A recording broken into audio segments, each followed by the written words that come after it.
안녕하십니까. 혁명 20일 정책위 의장 지용범 인사드립니다. 오늘은 지난 시간에 이어서 그러면은 바람직하고 올바른 리더십의 유형은 무엇인가에 대해서 알아보는 시간을 갖도록 하겠습니다. 표 2를 올려주세요. 자, 표 2는 바람직한 리더십 모형을 설명하고 있습니다.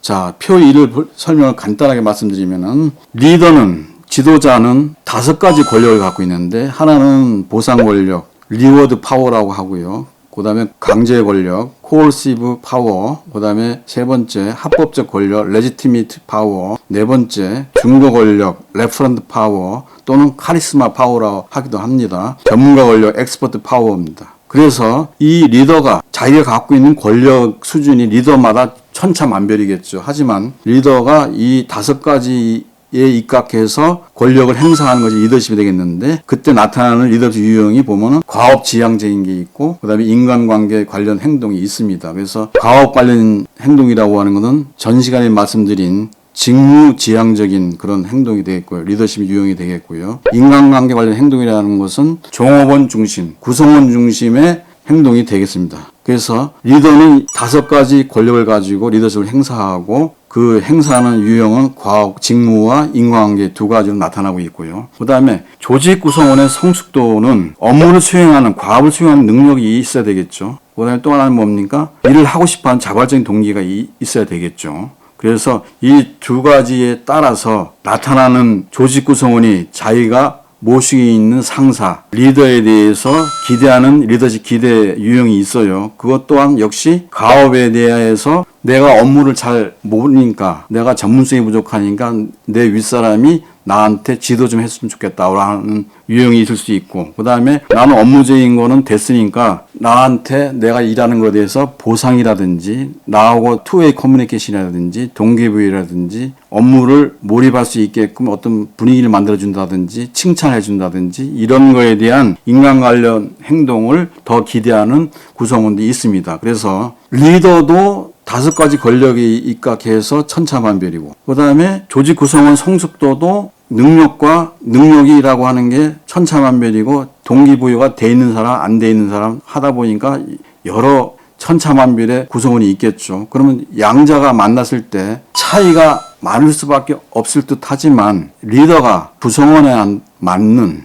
적합한 리더십을 행사할 때는 차이가 별로 없어지고, 차이가 없다는 것은 조직 구성의 만족도가 굉장히 높다는 걸 얘기하고요. 차이가 많다는 것은 그만큼 리더와 관리자와 구성원 간의 차이가 많아서 리더십이 상당히 바람직하지 않은 리더십이 행사되고 있다고 볼 수 있겠죠. 그래서 지금부터는 각각의 그 팩터에 대해서 설명을 드리도록 하겠습니다. 먼저 리더의 권력 수준을 말씀드립니다. 이것은 리더가 권력 행사를 하는데 거기에 대한 유형이 되겠습니다. 그래서 먼저 보상 권력입니다. 리워드 파워라고 하는 이것은 리더가 조직 구성원이 원하는 것을 줄 수 있는 힘이 되겠습니다. 이를테면 임금 인상이라든지 승진 승급이라든지 원하는 모직을 준다든지 칭찬을 한다든지 동기부여를 한다든지 이와 같은 유형 무형의 보상이 되겠습니다. 그래서 리더가 갖고 있는 권력 중에서 가장 강력한 권력이 뭐냐면은 보상 권력입니다. 그래서 조직 성과에 절대적인 영향을 미칩니다.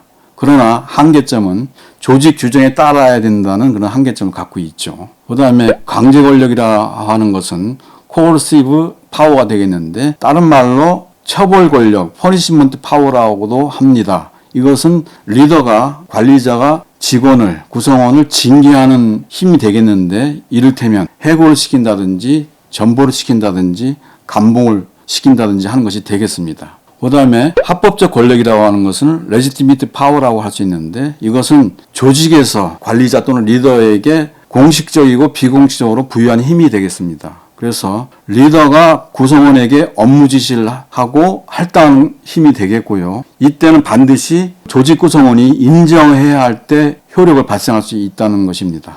자, 다음에는 중거 권력이 되겠는데요. 레퍼런트 파워라고도 하고 카리스마 파워라고 하기도 합니다. 이것은 리더가 개인적으로 얼마 많은 능력을 갖고 있느냐, 얼마 많은 매력을 갖고 있느냐에 따라서 발생하는 것입니다. 그 다음에 전문가 권력을 설명드리면 엑스퍼트 파워인데, 이것은 리더가 업무 수행에 필요한 지식이나 경험, 통찰력을 갖고 있어가지고 구성원이 업무 수행 시 그 리더인 관리자에게 의존할 때 발생되는 것이 되겠습니다. 자, 그래서 제가 말씀드린 5가지 리더가 갖는 그런 권력, 파워는, 힘은 리더 스스로 갖는 게 아니고 반드시 조직 구성원이 인정해야만 그것이 효력이 발생될 수 있다라는 것을 말씀드리겠습니다. 그래서 그러면은 어떤 리더가 어떤 권력을 행사하는가 보면은 그 표에 보면은 리더의 실제 리더십 유형이라 해서 5가지 권력을 통해서 과업 관련 행동이나 인원 관련 행동이 나타나고 있다고 말씀드렸어요. 그러면은 어떤 리더가 어떤 권력을 행사하는가에 대해서 말씀드립니다. 먼저 보상 권력을 행사하는 리더는 인간관계 리더십 행동을 많이 보인 리더가 보상 권력을 행사하는 경향이 많아요. 그 다음에 두 번째로 강제 권력을 행사하는 리더는 보상 권력과 마찬가지로 인간관계 지향 리더십을 행사하는 리더가 강제 권력을 많이 행사합니다.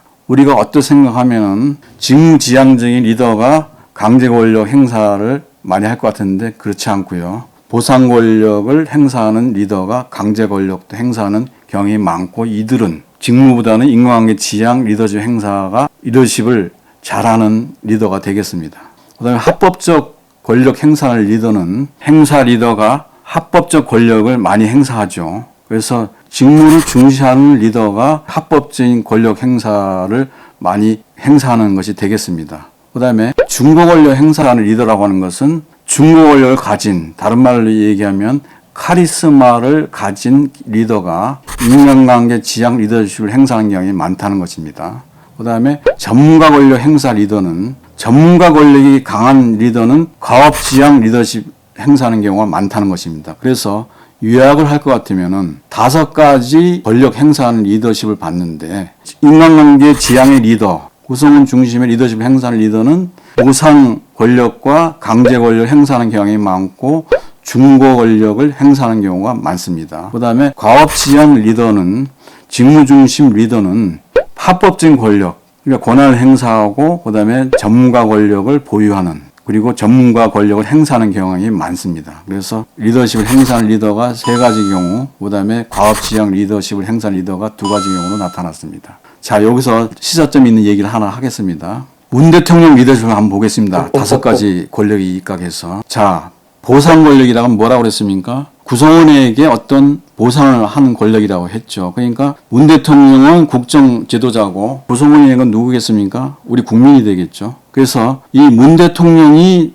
행사한 권력을 볼 것 같으면 보상 권력과 강제 권력은 보면은 묶어서 봤을 때 자기 패거리한테 보상을 했죠. 주요 보직을 주었고 근데 그 패거리가 적합한 사람도 있겠지만 능력도 없고 자세도 불량한 사람이 자리를 갖다가 패거리라는 이름 하나 가지고 측근이라는 이름 하나 가지고 자리를 차지하는 경우가 많았죠. 그 다음에 이것은 문 대통령뿐만 문 정권뿐만 아니라 전에 보수 정권도 이런 행태가 많았습니다. 그 다음에 정적은 처벌을 많이 했죠. 내로남불 정신에 입각해서 적폐청산이라는 미명을 하에 정적은 사정없이 처벌을 했죠. 그래서 보상 권력은 자기 편에게, 강제 권력은 남에게, 다른 정적에게, 야당에게 행사를 한 게 문재인 대통령 리더십이 되겠습니다. 그 다음에 합법적 권력은 뭡니까? 통치행위라고 보통 얘기하고 있는데 국가가 대통령이 부여한 권한이 있어요. 근데 그걸 남용했죠. 그래서 우리나라 지금 현재 어떻습니까? 부정부패가 만연되어 있고 대통령 스스로도 보면 부정부패 많이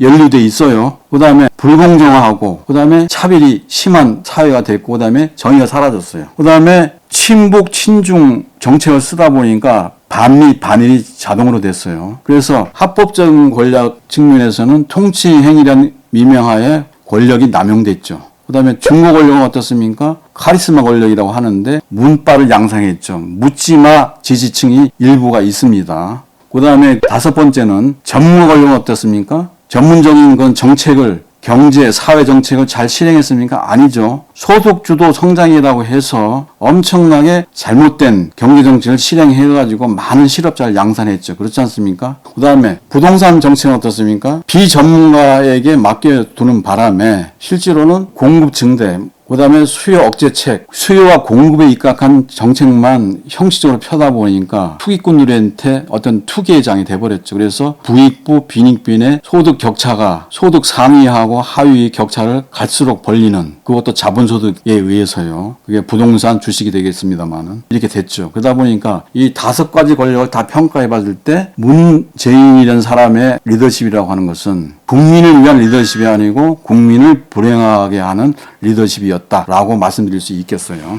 자, 그러면은 리더의 권력에 대해서 말씀드렸고 그 사람들이 행사하는 2가지 리더십 유형에 대해서 말씀드렸어요. 그러면 조직 구성원의 성숙도와 그들이 리더한테 기대하는 유형에 대해서 말씀드리도록 합니다. 말씀드렸듯이 자발적 동기라고 하는 것 2가지가 있는데 표를 보면 구성원의 성숙도는 2가지가 있죠. 자발적 동기, 그 다음에 직무상 어떤 능력. 그래서 직무상 능력이라고 하는 것은 리더에게 의존을 갖다가 하느냐 안 하느냐 이런 게 있고, 자발적 동기라는 것도 내가 일을 하고 싶으냐, 일을 하고 싶은 마음이 없냐, 이렇게 나눠질 수 있겠죠. 그래서 가장 성숙도가 높은 구성원 집단을 보니까 조사에 의하면은 능력이 탁월한 구성원이라든지 또는 자발적 동기가 매우 높은 구성원에게 나타나는 것은 이 사람이 가장 그 높은 성숙도의 구성원이 리더에게 기대하는 것은 직무에 대한 리더십 기대가 아니고 인간관계에 대한 리더십을 기대한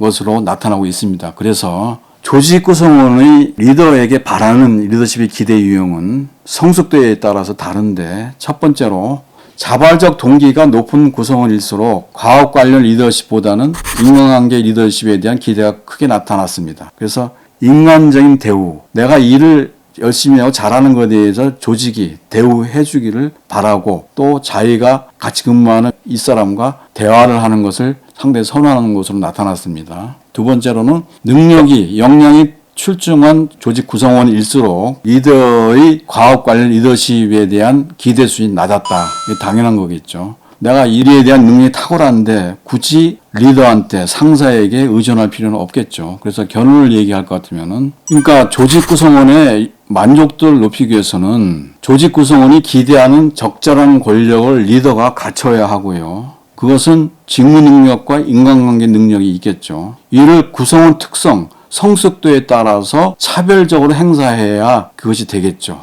그래서 이상으로 리더십에 대한 도표 설명을 마치고요.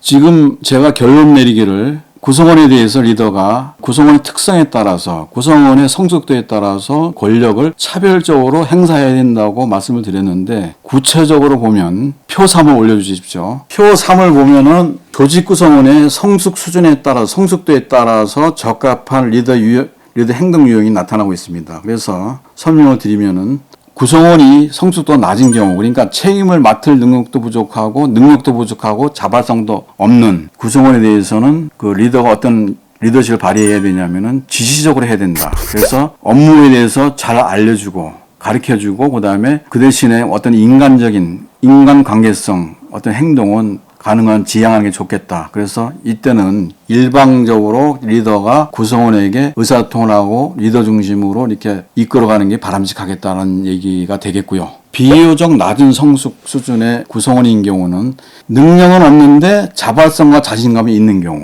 이때는 높은 과업 행동을, 그러니까 직무지향적인 그 관리자가 어떤 전문성 역량을 충분히 발휘하면서 구성원을 지도는 계속 업무적 지도해 나가면서 그 대신에 인간계적인 행동을 해야 된다. 그래서 쌍방향 의사소통과 의사결정할 때 리더, 관리자가 일방적으로 하지 말고 공동 합의해서 의사결정하는 게 좋겠다라는 것이 되겠고요. 그 다음에 비교적 높은 성숙 수준의 구성원인 경우에는 책임을 맡을 능력도 좀 있습니다. 그 다음에 자발성과 자신감이 없습니다. 이런 경우는 참여 리더 행동이라고 해서 낮은 행동, 그 과업에 대한 업무 지향적인 그런 리더십은 지향을 하고요. 인간관계적인 관계성 행동을 많이 해야 된다고 보고 있습니다. 그래서 리더와 조직 구성원 간의 원만한 관계를 형성하는 게 중요하다고 보고 있고, 그 다음에 높은 성숙 수준의 구성원인 경우는 책임을 맡을 능력도 있고, 그 다음에 자발성과 자신감도 있습니다.